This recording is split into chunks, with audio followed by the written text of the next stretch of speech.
Pastel entertainment presents নটার গল্প, গল্পে গল্পে জমজমাট।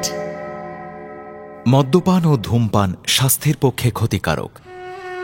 এই স্বরের মধ্যে ঈশ্বর রয়েছেন। এই স্বর ভালো করে সাধনা করলে তুমি ঐশ্বরিক আনন্দ আস্বাদন করবে।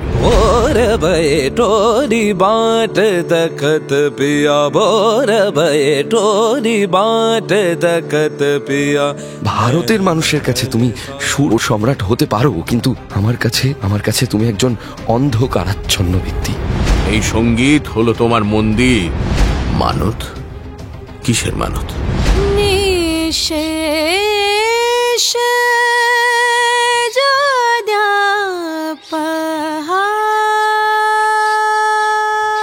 কি হচ্ছে কি? চুপ করো তোমরা। আমাদের সুজনপুর গ্রামের মহাকালীর মন্দিরের প্রসাদ। ভদ্রভাবে কথা বলো বিষ্ণু, শালীনতার মাত্রা ছাড়িও না। জীবনের সব গল্প ঠিক সময়ে ঘড়ি ধরে হোক বা না হোক, আমাদের গল্প কিন্তু ঘড়ি মিলিয়েই শুরু হয়, ঠিক রাত 9টায়। এটা শুধু গল্পেরই সময়। শুনছেন নটার গল্প, গল্পে গল্পে জমজমাট।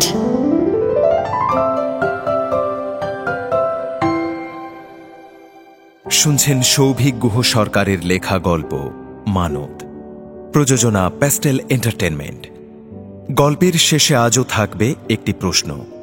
প্রথম 10 জন সঠিক উত্তরদাতার নাম ঘোষণা করা হবে আগামী সপ্তাহের গল্পের শেষে।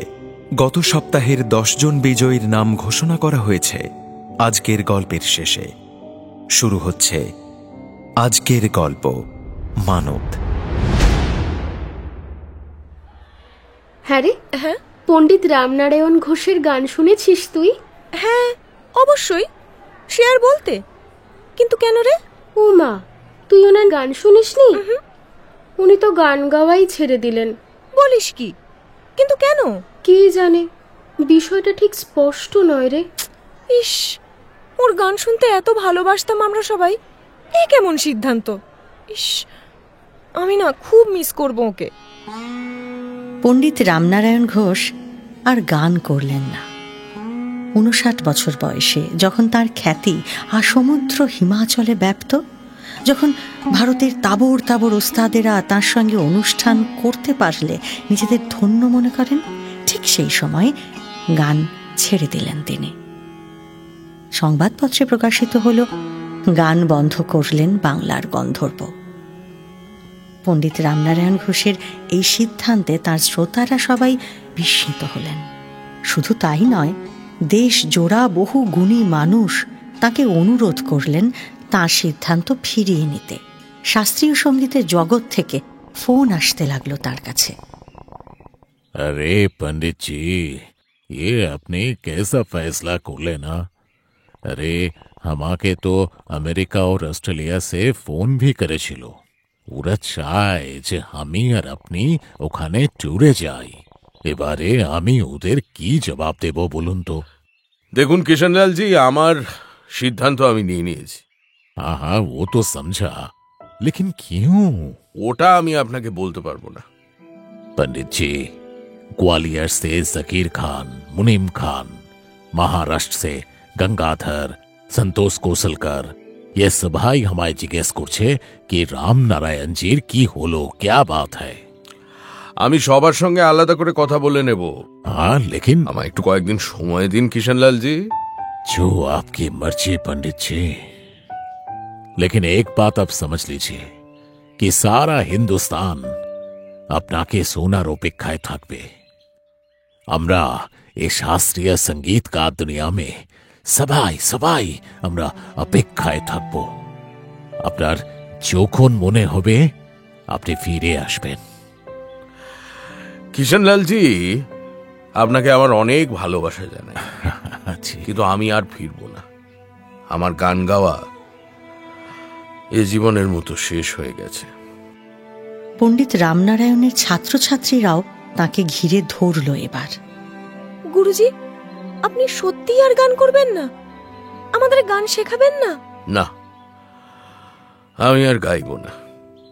প্রকাশ্যে গান গাওয়া আমি এ জীবনের মতো পরিত্যাগ করেছি। তোমরা অন্য কারোর কাছে চলে যাও। কিন্তু গুরুজি, আমরা তো আপনার কাছেই শিখতে চেয়েছি।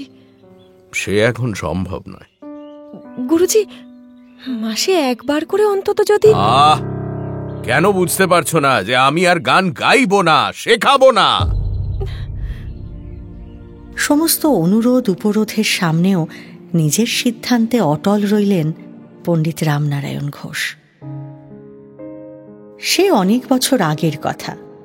রামনারায়ণ ঘোষের একমাত্র পুত্র বিষ্ণু নারায়ণ ছোটবেলায় সম্পূর্ণ বাক্য বলতে পারার আগেই বাবার কাছে গানের তালিম নিতে শুরু করেছিল। কিন্তু বিষ্ণু নারায়ণের গলায় সুর ছিল না, তার হাতে ছিল সুরের জাদু। সে এসরাজ তুলে নিয়েছিল, তবু রামনারায়ণ খুশি হতে পারলেন না। তিনি ভেবেছিলেন ছেলের গলায় সুর থাকবে, তাকে তিনি তার যোগ্য উত্তরাধিকারী তৈরি করবেন। কিন্তু প্রকৃতি দেবীর হঠকারিতায় তার স্বপ্ন ভঙ্গ হল। ছেলে সুর পেল, কিন্তু গলায় পেল না। তিনি ছেলেকে এক এসরাজের ওস্তাদের হাতে তুলে দিলেন। এসরাজে পাখা খুলে গেল পুত্রর, সে উড়তে শুরু করল। শাস্ত্রীয় সঙ্গীতের জগতে বিষ্ণু নারায়ণ ধীরে ধীরে নিজের প্রতিভা উন্মোচিত করতে লাগল। এই সময়ে বিবাহ হল তার। তার স্ত্রী সুজাতা সন্তানের জন্ম দিল। বিষ্ণু সেই খবর তার বাবাকে দিতে গেল। পণ্ডিতজি তখন সকালে রেওয়াজের পরে বসে নিজের তানপুরা আর সুরমণ্ডল নিজের হাতে মুছে পরিষ্কার করে রাখছিলেন। বিষ্ণুনারায়ণ সেই ঘরের দরজার সামনে গিয়ে দাঁড়ালো, বলল, বাবা, আমাদের সন্তান হয়েছে। ছেলে? না বাবা, মেয়ে। বংশধর আসার সংবাদে রামনারায়ণের চোখ উজ্জ্বল হয়ে উঠেছিল, কিন্তু মুহূর্তের মধ্যে সমস্ত উত্তেজনা আনন্দ কে যেন শুষে নিল পণ্ডিতজির মুখ থেকে। মেয়ে হয়েছে বিষ্ণুর, সে তো এ বাড়ির কেউ না। তাকে তো বিয়ে করে চলে যেতে হবে, তার অন্য পদবি হবে। তিনি যে ভেবেছিলেন তার ছেলের না হোক, অন্তত তার নাতির গলায় নিশ্চয়ই সুর আসবে। তাকে তিনি দিয়ে যাবেন তার কণ্ঠের যাবতীয় সঞ্চয়। কি হবে তার সেই স্বপ্নের? তার এত বছরের পরিশ্রম করে আয়ত্ত করা কলা কৌশল কোন পাত্রে ঢেলে যাবেন তিনি?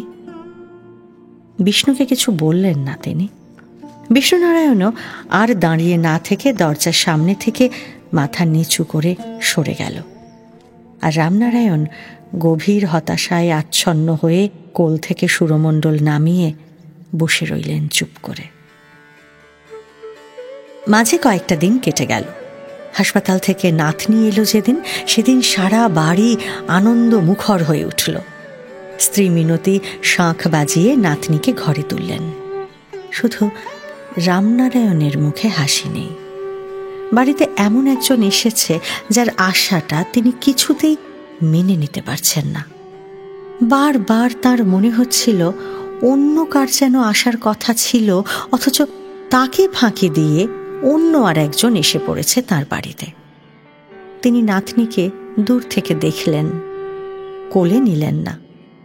তার স্ত্রী মিনতি অবাক হয়ে বললেন, কি গো, নাতনিকে কোলে নেবে না? রামনারায়ণ মৃদু হাসার অর্থহীন চেষ্টা করে বললেন, না থাক, পরে নেব। কেন? পরে কেন? বাড়িতে নাতনি ঢুকছে, এক পার্টি কোলে নেবে না? না বললাম তো। কথা বলে রামনারায়ণ নিজের রেওয়াজের ঘরে ঢুকে গেলেন। তানপুরা টেনে ধরলেন তরি রাগ। সে রাগ গম্ভীর, সে রাগ নিজের মধ্যে নিজেই যেন মগ্ন থাকতে চায়। মিনতি তার স্বামীর এই ব্যবহারে খুবই অবাক হলেন, কিন্তু মুখে কিছু বললেন না। তার স্বামী যে নাতি চেয়েছিলেন এ কথা তিনি জানতেনও না। 6 মাস কেটে গেল। নানা অছিলায় রামনারায়ণ তার নাতনিকে কোলে নিলেন না, তার ধারে কাছেও এলেন না। নিজের রেওয়াজের ঘরে মগ্ন থাকলেন। মাঝখানে ইংল্যান্ড ও আমেরিকায় মাসখানেকের জন্য শাস্ত্রীয় সঙ্গীত পরিবেশনও করে এলেন। তিনি যখন ফিরলেন কলকাতায়, খুব উৎসাহ নিয়ে মিনতি জিজ্ঞাসা করলেন, হ্যাঁ গো, আমাদের ছোট্ট মেয়েটার জন্য কি এনেছো? কি আবার আনবো? সে কি, কিছুই আনলে না? কত দূরে গেলে? ইস, সুজাতা কি ভাববে বলো তো? এখন আর কথা বাড়িও না তো, সুটকেস থেকে আমার জিনিসগুলো বের করতে দাও। আর তাছাড়া ভাবা ভাবির কিছু নেই। গান গাইতে গেছিলাম, বেড়াতে তো যাইনি। সেরকম দোকানে টোকানে যাওয়ার সময়ও পাইনি। কিছু দরকার হলে বলো, আমি টাকা দিয়ে দেবো। স্বামীর এরকম রূঢ় আচরণে রুষ্ট হলেন মিনতি। বললেন, কি আবার দরকার হবে? বিষ্ণু তোমার কাছ থেকে টাকা নিয়ে ওর মেয়ের জন্য জিনিস কিনবে ভেবেছ? তোমার টাকা তোমার কাছেই থাক। ঘর ছেড়ে বেরিয়ে চলে গেলেন মিনতি। রামনারায়ণ ভ্রুক্ষেপও করলেন না। তার ছাত্রছাত্রীদের নিয়েই ব্যস্ত থাকতেন তিনি। মাঝে আরও কয়েক মাস কাটল, নাতনি আধো আধো কথা বলতে শিখল, বেশ বড় করে অন্নপ্রাশনও করা হলো। মেয়ের নাম রাখা হলো অন্নপূর্ণা। একদিন দুপুরে টেবিলে খেতে বসেছেন রামনারায়ণ। পুত্রবধূ সুজাতা খেতে দিতে দিতে জিজ্ঞাসা করল, আচ্ছা বাবা, নামটা আপনার পছন্দ হয়েছে? হ্যাঁ, ভালোই তো। বলছি, আপনি কি অন্য কোনো নাম দিতে চেয়েছিলেন বাবা? না, আমি আর কি দেব। কথাটা একটু উদাসীন সুরে ঠোঁট উল্টে বলেছিলেন রামনারায়ণ। সুজাতাও শ্বশুরের এই নিস্পৃহতার কারণ বুঝতে পারল না। সেও লক্ষ্য করেছে যে মেয়ের জন্মের পর থেকেই তার শ্বশুর কেমন যেন একটু উদাসীন হয়ে গেছেন। নাতনির ব্যাপারে খোঁজ নেন না, কখনো কিছু জানতে চান না, তাকে দেখতেও চান না, তার সঙ্গে খেলাও করেন না। মেয়েটি যেন তার নাতনি নয়। সুজাতার মনের মধ্যে কথাটা বেশ কিছুদিন ধরেই ঘুরপাক খাচ্ছিল। সেদিন বিষ্ণুনারায়ণ বাড়িতেই ছিল। সন্ধ্যের দিকে নিজের ঘরে বসেই চা খাচ্ছিল। সুজাতা কথাটা তার স্বামীকে বলেই ফেলল, এই শোনো না, বলছি একটা জিনিস তুমি লক্ষ্য করেছো? কি বলো তো? বাবা অন্নপূর্ণার দিকে একেবারেই তাকাচ্ছেন না জানো। জন্মের পর থেকে ওকে তো কখনো কোলেও নেননি। আমার খুব চিন্তা হচ্ছে। বলছি, কোথাও কি আমাদের কোনো ভুল হয়ে গেল গো? ভুল? না না, কোথাও কোনো ভুল হয়নি। তাহলে আসলে সুজাতা, সমস্যাটা ঠিক কোথায় সেটা বোধহয় আমি জানি। তুমি জানো? কি সমস্যা গো? আজ বরং থাক, এ নিয়ে আমি পরে বাবার সঙ্গে কথা বলবো। এই প্রসঙ্গটা তুলে যে সুজাতা ভালো করল না, সেটা সে পরক্ষণেই বুঝতে পারল। যে বিষয়টা সে এতদিন সচেতনভাবে এড়িয়ে চলেছে, ঠিক সেই বিষয়টা নিয়ে কথা বলেই বিষ্ণুনারায়ণের মনটা কেমন বিষাদে ভরে গেল। এসরাজ নিয়ে বসল বিষ্ণুনারায়ণ।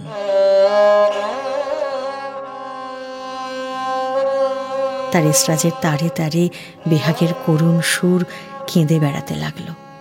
সে সুর বাতাসে ভর করে যেন উড়ে চলল অন্তরিক্ষে। রাতের পৃথিবীকে তা ভরিয়ে তুলল অপরিসীম বেদনায়। রামনারায়ণ শুয়ে শুয়ে পুত্রের সুরমূর্ছনায় মোহিত হলেন। মনে মনে ভাবলেন, আহা, এ সুর যদি সে কণ্ঠে পেত, তাহলে আমার আর উত্তরসূরি নিয়ে চিন্তা থাকতো না। হঠাৎ একটা কান্নার আওয়াজ উঠল। বিষ্ণুর মেয়েটা কাঁদছে। এসরাজ বন্ধ হয়ে গেল। মনে মনে বিরক্ত হলেন রামনারায়ণ। নিজের মনেই বললেন, আহ, মেয়েটি কাঁদার আর সময় পেল না। বেশ বাজাচ্ছিল ছেলেটা। তিনি পাশ ফিরে শুলেন। কয়েকদিন পর এক সন্ধ্যায় নিজের রেওয়াজের ঘরে বসে তানপুরায় সুর তুলছিলেন রামনারায়ণ। হঠাৎ সেখানে প্রবেশ করল বিষ্ণু। অনেকদিন পর সে আবারও তার বাবার কাছে এসে দাঁড়িয়েছে। বাবা। তানপুরা বন্ধ করে চোখ খুলে তাকালেন রামনারায়ণ। সাধারণত এ বাড়ির সকলেই জানে যে রেওয়াজ করার সময় ওই ঘরে ঢোকা বারণ। তাও বিষ্ণু আজ ঢুকেছে। ভুরুকুঁচকে রামনারায়ণ বললেন, কি ব্যাপার? বাবা, আমাদের মেয়ে হয়েছে বলে তুমি কি অসন্তুষ্ট? কই না তো। কে বলেছে তোমায়? কে আবার বলবে? নিজের চোখেই তো দেখতে পাচ্ছি। তবে একটা কথা বলে রাখি বাবা, যদি আমাদের মেয়ে হওয়াতে তুমি অসন্তুষ্ট হয়ে থাকো তাহলে সেটা দুর্ভাগ্যজনক এবং হাস্যকর। ভদ্রভাবে কথা বলো বিষ্ণু, শালীনতার মাত্রা ছাড়িও না। কথা আমি ভদ্রভাবেই বলছি বাবা। তোমার ব্যবহারটা কি ঠিক হচ্ছে? 7 মাস হয়ে গেল, এখনো তুমি নিজের নাতনিকে কোলে পর্যন্ত তুললে না। ওর জন্মের ফলে তোমার অসুবিধে হলে আমরা 1 মাসের মধ্যে এই বাড়ি ছেড়ে চলে যাব। যে বাড়িতে একটা কন্যা শিশু অবাঞ্ছিত, সে বাড়িতে আমার পক্ষে থাকা অসম্ভব। ভারতের মানুষের কাছে তুমি সুর সম্রাট হতে পারো, কিন্তু আমার কাছে তুমি একজন অন্ধকারাচ্ছন্ন ব্যক্তি। বিষ্ণু, ভুলে যেও না তুমি কার সঙ্গে কথা বলছো। হুঙ্কার দিয়ে উঠলেন রামনারায়ণ।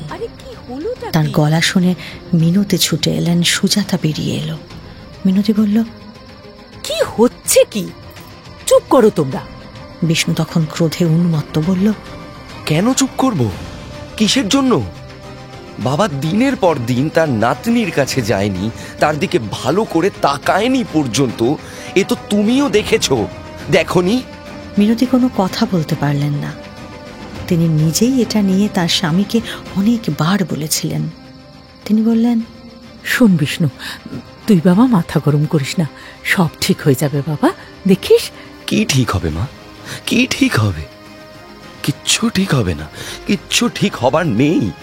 আমি বুঝতে পেরেছি, এ বাড়িতে এই কন্যা সন্তান অবাঞ্ছিত। তোমরা চাও না ওকে। আমি চলে যাব ওদের নিয়ে। কি বলছিস বাবা? না না, শোন, আমরা চাই ওকে, ভীষণ ভাবে চাই। আমি চাই যে এক্স্যাক্টলি, তুমি চাও। তুমি যে চাও মা, সেটা আমি জানি, কিন্তু বাবা চায় না। এবং তুমি শুনে রাখো, আমি আর সুজাতা এই বাড়ি ছেড়ে সত্যি 1 মাসের মধ্যে চলে যাব। এই অপমান আমি সহ্য করব না, কিছুতেই করব না। বাবার প্রতি আমার সমস্ত সম্মান ধূলিসাৎ হয়ে গেছে। বিষ্ণু! অসহ্য ক্রোধে কাঁপছেন রামনারায়ণ। সুজাতা পরিস্থিতি সামলানোর চেষ্টা করে বলল, হ্যাঁ গো, এমনটা করো না গো। কালকে সকালে যে তোমাকে বেরোতে হবে, গাড়ি নিতে আসবে। এখনো তো রাগারাগি করো না লক্ষ্মীটি, অনুষ্ঠানটা যে নষ্ট হয়ে যাবে। বিষ্ণু ঝড়ের মতো ঘর ছেড়ে বেরিয়ে যেতেই রামনারায়ণ দাঁতে দাঁত চেপে বললেন, ইতর। এই ঘটনার কয়েকদিন পর সন্ধেবেলা রেওয়াজ করছেন পণ্ডিতজি। রাগ কেদার। নিজেকে ঢেলে দিচ্ছেন তিনি কেদারের অপার্থিব আকাশে। স্বর তার কাছে নক্ষত্রের মতো। তিনি সুরের মহাকাশে নক্ষত্র কুড়িয়ে বেড়াচ্ছেন যেন। এক অসীম সুরমণ্ডলের ভেতর ডুবে গেছে তার সমস্ত সত্তা। বহির্বিশ্ব যেন বিলুপ্ত। অকস্মাৎ তার দরজা খুলে পাগলের মতো ঢুকে মিনতি কুঁকিয়ে উঠলেন, ওগো, বিষ্ণু আর নেই। নেই মানে? বিষ্ণু চলে গেছে, ও আর ফিরবে না গো, আর ফিরবে না। মিনতির হাহাকারে রামনারায়ণ স্তম্ভিত হয়ে গেলেন। কিছুক্ষণের জন্য তার চোখের সামনেটা সম্পূর্ণ অন্ধকার হয়ে গেল। তার চারপাশের পৃথিবীটা দুলে উঠল। বিষ্ণু নেই, এ তো অসম্ভব।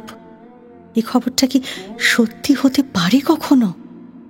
রামনারায়ণ অসুস্থ বোধ করতে লাগলেন, কিন্তু এখন অসুস্থ হলে তার চলবে না। তানপুরা কোল থেকে নামিয়ে দাঁতে দাঁত চেপে ঘর থেকে বেরিয়ে এলেন তিনি। তার বাড়ির বাইরে মানুষের চটলা। বাইরের ঘরে শোয়ানো রয়েছে বিষ্ণুর প্রাণহীন নিথর দেহ। মৃত সন্তানের মুখ দেখতে কেমন হয় তা রামনারায়ণ জানতেন না, এইবার বুঝলেন। শুনলেন মালদা থেকে ফেরার সময় হাইওয়েতে ট্রাকের ধাক্কায় উল্টে যায় বিষ্ণুদের গাড়ি। ট্রাক চালক মদ্যপ অবস্থায় ছিল, সে পালিয়েছে। রামনারায়ণ হাঁটু গেড়ে বসলেন ছেলের মাথার কাছে। তাকে ভালো করে দেখলেন একবার, তারপর বললেন, শ্মশানে যাওয়ার ব্যবস্থা করো। মিনতির হাহাকার, সুজাতার কান্না আর রামনারায়ণের স্তব্ধতার ভেতর দিয়ে 33 বছরের বিষ্ণু নারায়ণ মৃত্যুর পথে এগিয়ে গেল। বিষ্ণু বলেছিল ফিরে এসে বাড়ি ছাড়বে, সে তার কথা রেখেছে। সে বাড়ি ছেড়ে চিরকালের মতো চলে গেল। রামনারায়ণের মনে হলো তার হৃৎপিণ্ডের ভেতর কে যেন বারবার ছুরির কোপ মেরেই চলেছে, থামছেই না।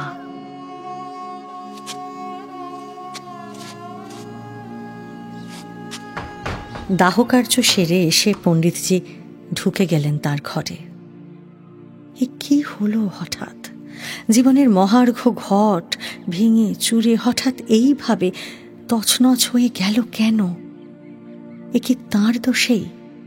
তিনি বিষ্ণুর সঙ্গে আগের দিন ওই রকম রূঢ় ব্যবহার করলেন বলেই কি আজ পুত্রের চিতাভস্য ভাসিয়ে আসতে হলো তাকে? এ কার বিচার? এ কেমন বিচার? ঈশ্বর কি তাঁর অহমিকার গর্ভগৃহ আজ ধূলিসাৎ করলেন এইভাবে? এতখানি মূল্য দিতে হলো তাকে? একের পর এক প্রশ্নের ঢেউ ভিড় করে আসছে পিতা রামনারায়ণের মনে। বিষ্ণুর ছোটবেলার কত না মধুর স্মৃতি ভিড় করে আসছে তার মনে। বিষ্ণুর দুষ্টুমি, বিষ্ণুর অবাধ্যতা, আলমারির পেছনে লুকিয়ে থাকা, এই স্মৃতির স্রোত যেন অফুরন্ত, শেষ হবে না কোনোদিন। রামনারায়ণের কাঁদতে ইচ্ছে করছে, কিন্তু তিনি পারছেন না। রামনারায়ণ কোনো দিন কাঁদতে পারেননি। সারা জীবন তিনি অসংখ্য মৃত্যু দেখেছেন। বাবা, মা, আত্মীয় স্বজন, স্নেহের ছাত্র বা ছাত্রী অনেকেই চলে গেছেন তার সামনে দিয়ে। তার বুক ফেটে গেছে, অথচ তিনি কাঁদতে পারেননি কখনো। কেন পারেননি তা তিনি স্পষ্টভাবে জানেন না। চোখের জলকে গোপনে লজ্জা ও দুর্বলতা ভেবে এসেছেন বলেই কি? তার মনে পড়ে একবার স্কুলে পড়াকালীন ধূরচটি স্যার বলেছিলেন, ছেলেরা কাঁদে না। সেই কথাটাই কি রক্তের মধ্যে সঞ্চারিত হয়ে তার সারা জীবনের কোটি কোটি অশ্রুবিন্দুকে এইভাবে আটকে দিয়ে এসেছে।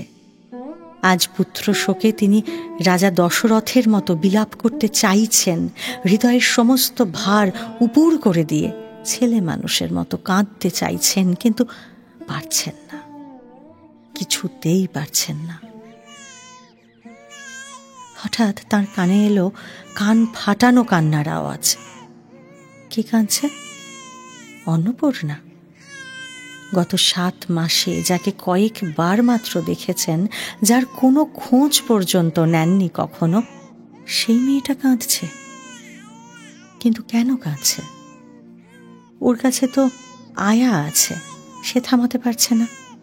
রামনারায়ণ আপন মনে ভেবে চলেন। তার মনে হয় আয়া বোধ হয় আজ ছুটিতে আছে। পর মুহূর্তেই তার মনে হয় সুজাতা কোথায়, মিনতিই বা কি করছে? ক্রমাগত কেঁদেই চলেছে মেয়েটা। কি হলো কি? এত দুঃখের মধ্যেও বিরক্ত লাগে পণ্ডিতজির। তিনি উঠে যান, বিষ্ণুর ঘরে ঢোকেন। কেউ নেই ঘরে। একটা ছোট্ট দোলনায় শুয়ে হাত পা ছুঁড়ে কেঁদে চলেছে মেয়েটা। এদিক ওদিক তাকালেন পণ্ডিতজি, কিন্তু কাউকেই দেখতে পেলেন না। গেল কোথায় সব?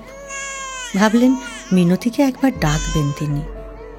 তারপর কি ভেবে আর ডাকলেন না। সোজা অন্নপূর্ণাকে তুলে নিলেন কোলে। শিশুটি এই বৃদ্ধকে সেভাবে কখনো দেখেনি এর আগে।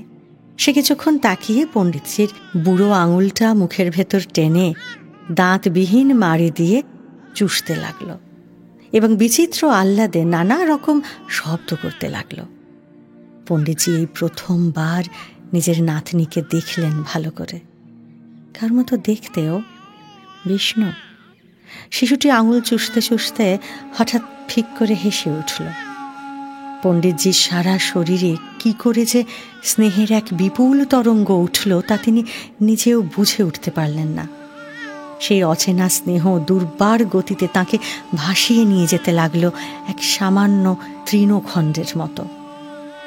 তার নিজের ওপর আর কোনো নিয়ন্ত্রণ রইল না। ওই ছোট্ট মানুষটা তার রক্তের ঝুঁটি ধরে যেন প্রবল নাড়া দিয়েছে। এক লহমায় উত্তাল স্রোতে চূর্ণ বিচূর্ণ হয়ে ভেঙে পড়ল পণ্ডিতজির জীবনের শান বাঁধানো ঘাট। যে রামনারায়ণের চোখ থেকে জল পড়েনি কখনো, সেই রামনারায়ণের চোখ ফাটিয়ে ঝরঝর করে ঝরতে লাগল আদিম অশ্রু। তিনি অন্নপূর্ণাকে বুকে চেপে মাতৃহারা বালকের মতো উচ্চ স্বরে কাঁদতে লাগলেন। পুত্রবধূ সুজাতা স্নান করে বেরিয়ে ঘরে ঢুকতে গিয়ে থমকে দাঁড়ালো। দরজার আড়াল থেকে সে দেখল ভারত বরেণ্য সুর সাধক তার ছোট্ট নাতনিকে জড়িয়ে ধরে কাঁদছেন এবং পাগলের মতো বলে চলেছেন, মা, মা আমায় ক্ষমা করে দে, আমার ভুল হয়ে গেছে মা, আমায় ক্ষমা করে দে, আমায় ক্ষমা করে দে, আমায় ক্ষমা করে দে। অন্নপূর্ণা দেখতে দেখতে 4 বছর অতিক্রম করল। একদিন ভোরবেলায় পণ্ডিতজি তানপুরায় সুর তুলছিলেন। হঠাৎ একটি মিহি কণ্ঠের গান শুনে তানপুরা থামিয়ে দিলেন।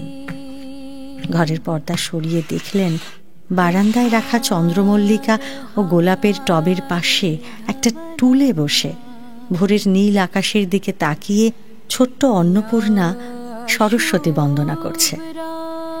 চমকে উঠলেন পণ্ডিতজি। এই বন্দনা তো আগের সপ্তাহে তিনি তার ছাত্রছাত্রীদের শিখিয়েছেন।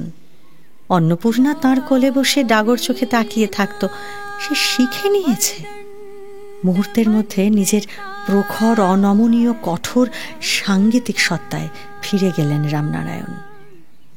এখানে তার ভুল করা যাবে না, এখানে স্নেহান্ধ হলে বিরাট ক্ষতি হয়ে যাবে। তিনি কুকুরের মতো কান খাড়া করে পর্দার পেছন থেকে শুনতে লাগলেন অন্নপূর্ণার সরস্বতী বন্দনা। না, মেয়ের সুর নড়ছে না, নক্ষত্রের মতো স্বরগুলো জ্বলে উঠছে ওইটুকু মেয়ের গলায়। অন্নপূর্ণা এই বয়সে নিজের অজান্তেই একটি জটিল সুর অবলীলায় তুলে নিয়েছে দেখে অবাক হয়ে গেলেন রামনারায়ণ। রক্ত নড়ে উঠল রামনারায়ণের ধমনীতে। এসেছে, ও মেয়ে সুর নিয়ে এসেছে তারই মতো, হয়তো তার চেয়েও বেশি। এ অসম্ভব, তবু ঘটে গেছে। রামনারায়ণ নিজের 50 বছরের অভিজ্ঞতা দিয়ে বুঝলেন যে তার ঘরে যেন সাক্ষাৎ সরস্বতী এসেছেন। আনন্দে, বিস্ময়ে, উত্তেজনায় তার হাত থরথর করে কাঁপতে লাগলো। ছোট্ট অন্নপূর্ণা তখনও আপন মনে বিভোর হয়ে গেয়ে চলেছে। তার গান শুনছে নীল আকাশ, সাদা মেঘ আর রোদ্দুরে ভেজা চন্দ্রমল্লিকা। সরস্বতী ভগবতী নিশেষ যোদ্যাপহা।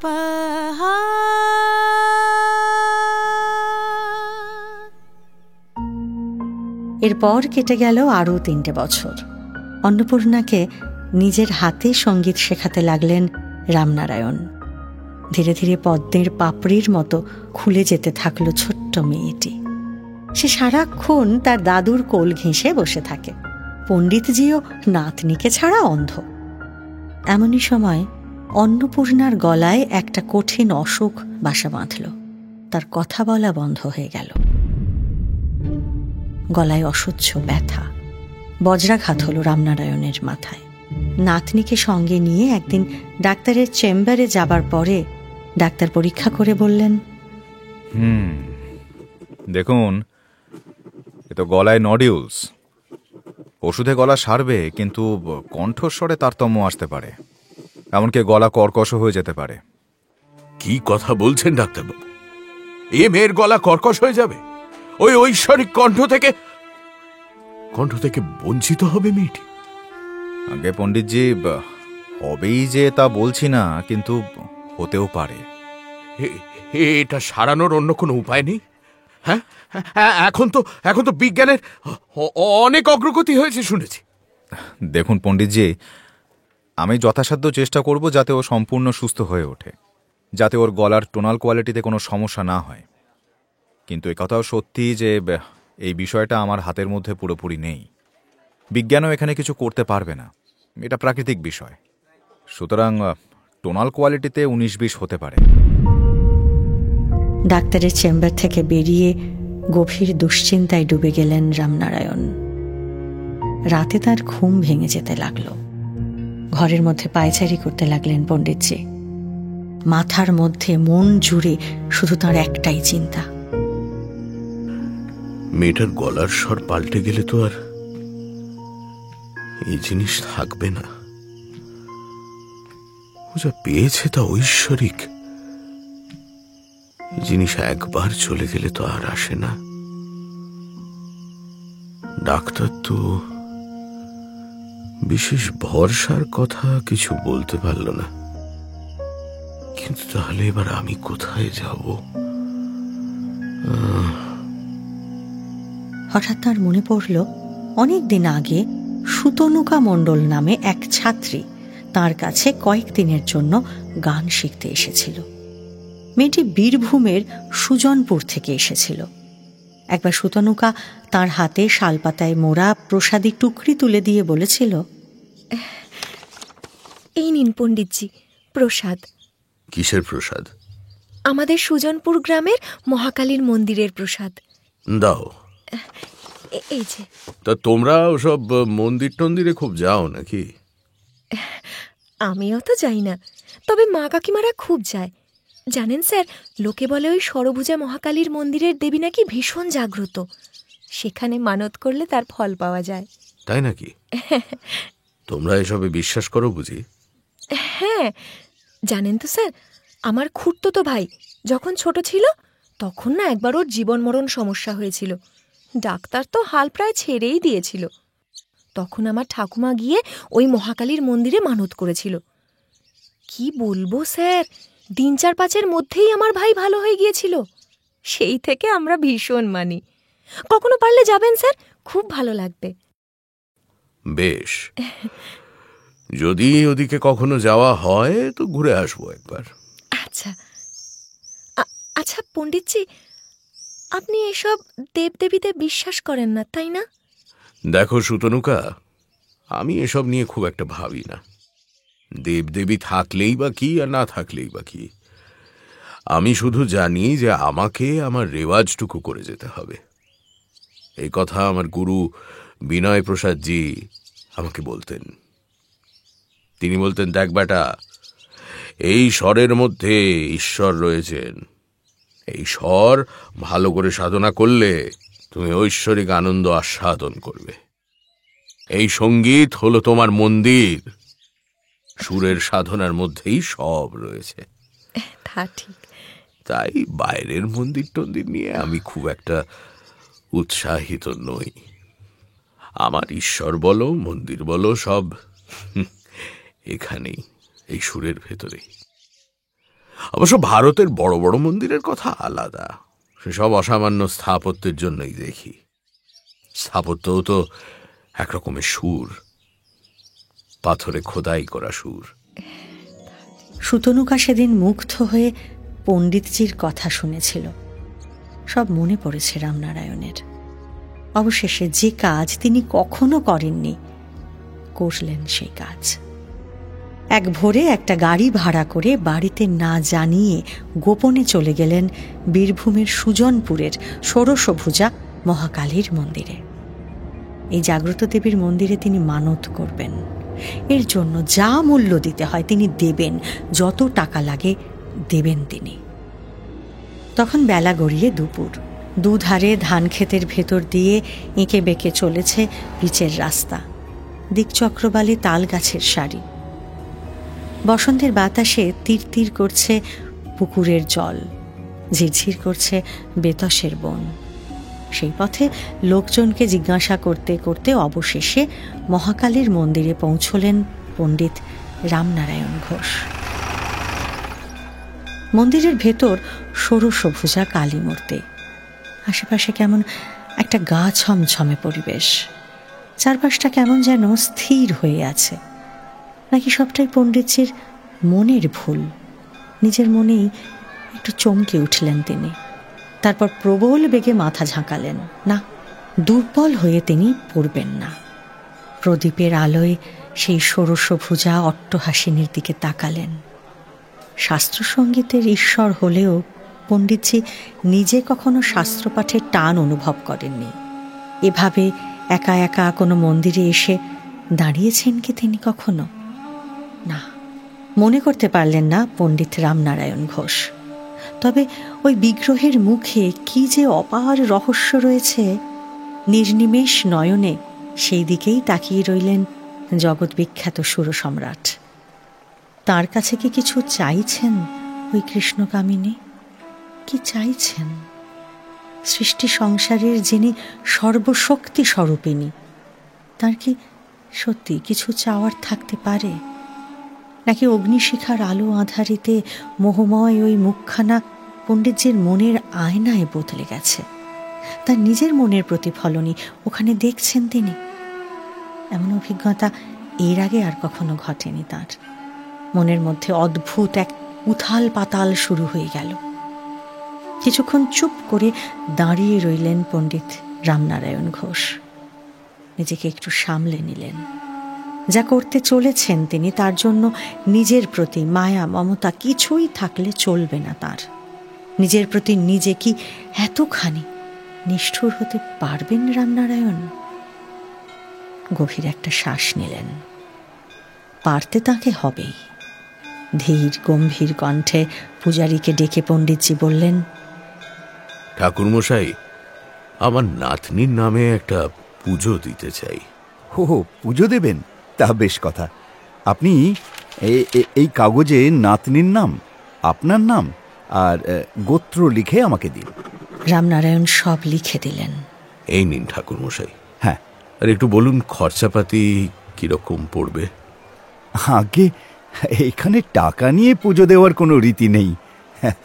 দক্ষিণাস্বরূপ আপনার যা মনে হয় আপনি আমাকে তাই দেবেন। কিন্তু এখানে পুজো দিতে গেলে কিছু একটা মানত করতে হবে। মানত? হ্যাঁ, এবার আমাকে বলুন যে কি মানত করবেন আপনি? কিসের মানত? টাকায় হবে না? আগে ওই যে বললাম, টাকায় পুজো হয় না, এখানে মানত করতে হবে। দেবীর কাছে আপনার শ্রেষ্ঠ জিনিসটি মানত করতে হবে। আপনার মনোবাঞ্ছা পূর্ণ হলে দেবীকে সেই মানত করা জিনিসটি দিয়ে যেতে হবে চিরকালের জন্যে।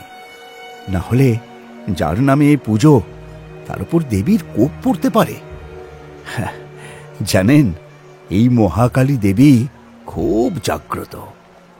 দেবী রুষ্ট হলে তার ফল মোটেই ভালো হয় না। এইবার আপনি ভেবে দেখুন, এখানে আপনি পুজো দেবেন কি দেবেন না। পণ্ডিতজি মন্দিরের বাইরে বয়ে যাওয়া গ্রাম্য নদীর ধারে অশ্বত্থ গাছের দিকে তাকিয়ে ভাবতে লাগলেন, এই কোন পরিস্থিতির ভেতর আমার জীবন এসে পড়ল? আমি তো কোনোদিনই এসব দেবদেবী পুজো আচ্ছায় বিশ্বাস করিনি, কিন্তু আজ ওই মেয়েটার জন্য আমি সব করতে রাজি। আমার নিজের বিশ্বাস অবিশ্বাসের কোনো মূল্য নেই, কিন্তু কি মানত করব আমি? আমার শ্রেষ্ঠ জিনিস কি? কণ্ঠ। হ্যাঁ, এই কণ্ঠের জোরেই আজ আমার সব। এটাই আমার জীবন, এটাই আমার অস্তিত্ব, এটাই আমার সর্বস্ব। এটাই দিয়ে দেব তবে? হ্যাঁ, এটাই দিয়ে দেব আমি। তারপর? কথাটা ভেবেই শিউরে উঠলেন পণ্ডিতজি। নিজের কণ্ঠ মানত করা মানে তো আর কোনো দিন লোকের সামনে তিনি গাইতে পারবেন না। এই জন্মের মতো তার গান গাওয়া শেষ হয়ে যাবে। তাহলে তিনি বাঁচবেন কি নিয়ে? তিনি নিজেও তো শেষ হয়ে যাবেন। সঙ্গীত পরিবেশন ছাড়া তার জীবন শূন্য মন্দির, বিগ্রহহীন। এ জীবন নিয়ে তিনি কি করবেন? পণ্ডিতজি নিজের মনে ভেবে চললেন, আর কখনো সর্বসমক্ষে গান গাইতে না পারলে কি করব আমি এ জীবন নিয়ে? এ তো কোনো মানেই থাকবে না। এই জীবন সম্পূর্ণ অর্থহীন হয়ে যাবে। তাহলে কিন্তু অন্নপূর্ণা, আমার দিদিভাই। রামনারায়ণ জানেন অন্নপূর্ণা তার কাছে তার নিজের সঙ্গীতের চেয়েও প্রিয়। ওই একরত্তি মেয়েটার জন্য সব কিছু করতে পারেন তিনি। অন্নপূর্ণার কণ্ঠে যেন অমঙ্গলের ছায়া না পড়ে, সেই কণ্ঠের দ্বার রক্ষী যেন তিনি। যে কোনো মূল্যে ওই কণ্ঠকে সুরক্ষিত রাখতেই হবে তাকে। রামনারায়ণ ফিরে গেলেন পূজারীর কাছে। তার মনে আর কোনো দ্বিধাদ্বন্দ্ব নেই, তিনি সিদ্ধান্ত নিয়ে ফেলেছেন। পূজারী জিজ্ঞাসা করলেন, তা বলুন, আপনি মানত করবেন? হ্যাঁ, আমি আমার কণ্ঠ মানত করলাম। মহাকালী দেবী যদি আমার মনোবাঞ্ছা পূর্ণ করেন, তাহলে আমি এ জীবনে প্রকাশ্যে আর কোনোদিন গান গাইব না। হ্যাঁ, সে কি কি বলছেন আপনি? চমকে উঠলেন সুজানপুরের মহাকালী মন্দিরের পূজারী। লোকে কত কিছু মানত করে, কিন্তু এই লোকটি নিজের কণ্ঠ মানত করলেন। এরকম ঘটনা পূজারী নিজেও দেখেননি কোনোদিন। দীপ্ত প্রদীপের আলোয় সাঙ্গ হলো দেবী পুজো। ফিরে এলেন পণ্ডিতজি। বাড়ি ফিরে রাতে ঘুমিয়ে থাকা অন্নপূর্ণার মাথায় ছুঁয়ে দিলেন মহাকালীর আশীর্বাদী রক্তজবা। মিনতি জিজ্ঞাসা করলেন, কি গো, কোথায় গিয়েছিলে অত ভোরে? এখন তো তোমার কোনো অনুষ্ঠানও নেই। না, একটা কাজ ছিল। ফেরার পথে মহাকালীর মন্দিরে পুজো দিয়েছি, প্রসাদ নিয়ে নিও। তুমি মন্দিরে কখনো তো যাও না। কখনো যাইনি বলে এখনো যেতে পারবো না? না না, তা নয়, তবে খুব আশ্চর্য লাগছে। আর আশ্চর্য লেগে কাজ নেই, খেতে দাও, খিদে পেয়েছে। আচ্ছা, হাত মুখ ধুয়ে এসো। সুজাতাও তার শ্বশুরের কথায় অবাক হলো, কিন্তু সে কথা সে আর প্রকাশ করল না। চিকিৎসা চলল অন্নপূর্ণার। মাস চারেকের অবিরাম চিকিৎসার ফলে সে সম্পূর্ণরূপে সেরে উঠল, আবার গান গেয়ে উঠল। পণ্ডিতজি চুপ করে বসে শুনলেন সে গান। না, গলা তার ঠিক আছে, আগের মতোই মাধুর্যে ভরা, কোনো লোকসান হয়নি কণ্ঠস্বরের। যাক, দেবী তবে কথা রেখেছেন, এইবার তাঁর কথা রাখার পালা। প্রকাশ্যে জানালেন রামনারায়ণ, তিনি আর গান গাইবেন না। জন্মের পারে যে অদৃশ্য রহস্যময় অপ্রকাশিত জগৎ রয়েছে, সেই জগতে হয়তো আবার তিনি গান ধরবেন কোনো এক জাগ্রত দেবতার জন্য, তবে এই পৃথিবী আর তার গান শুনবে না। রামনারায়ণের সিদ্ধান্তে চমকে উঠলেন মিনতি, অবাক হল সুজাতাও। তারাও বুঝতে পারল না রামনারায়ণ এমন করলেন কেন। মিনতি জিজ্ঞাসা করলেন, সে কি গো, তুমি তুমি আর গান গাইবে না? না। কেন? ইচ্ছে করছে না। কথাটা মিনতির ঠিক বিশ্বাস হলো না। মনের মধ্যে একটা কাঁটা বিঁধে রইল তার। এবার সুজাতা জিজ্ঞাসা করল, কি বলছেন বাবা? বাবা, আপনি কি গান তাহলে আর কখনোই গাইবেন না? না বৌমা, লোক সমক্ষে আমি আর গান গাইব না। কিন্তু আপনার এই যে এত ছাত্রছাত্রী, তারা অন্য কারোর কাছে শিখবে। আর যে যে অনুষ্ঠানে আপনি যাবেন বলেছিলেন, তাদেরকে কি বলবেন বাবা? তাদের অগ্রিম দেওয়া টাকা ফিরিয়ে দেব। সুজাতা কিছু বুঝতে পারে না, তবে পণ্ডিতজি নিজের সিদ্ধান্তে যে অটল তা বুঝতে পেরে আর কথা না বাড়িয়ে নিঃশব্দে চলে যায় সে। অন্নপূর্ণা তার দাদুর কোলে চড়ে গলা জড়িয়ে বলল, দাদু, তুমি আর গান গাইবে না বুঝি? না মা। কেন দাদু? আমার বয়স হয়েছে তো, তাই।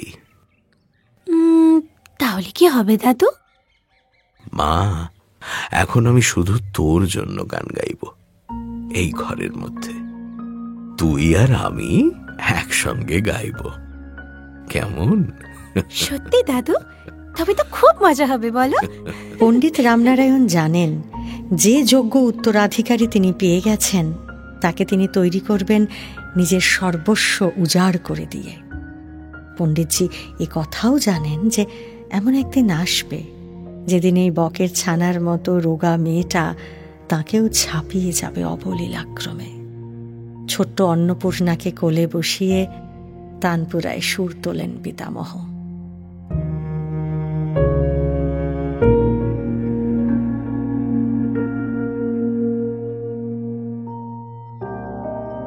শুনলেন সৌভিক গুহ সরকারের লেখা গল্প মানদ। আজকের প্রশ্ন, কোন দেবতার মন্দিরে গিয়েছিলেন পণ্ডিত রামনারায়ণ? গত সপ্তাহের একটুকু ছোঁয়া লাগে গল্পের প্রশ্ন ছিল, রানীর ঘরে আপাদমস্তক চাপা দিয়ে কে শুয়েছিল? প্রথম 10 জন সঠিক উত্তরদাতা হলেন অমিত মণ্ডল, বন্দনা বর্মন, পিন্টু রায়, শুভ্রা বিশ্বাস, স্বাতী ঘোষ, শুভঙ্কর রায়, স্বস্তিকা ভৌমিক, দীপা দত্ত, মঞ্জুর ইসলাম ও কাবেরী হালদার। 9টার গল্প, গল্পে গল্পে জমজমাট। আমাদের এই চ্যানেলটি শেয়ার ও সাবস্ক্রাইব করুন। বেল আইকন প্রেস করতে ভুলবেন না কিন্তু।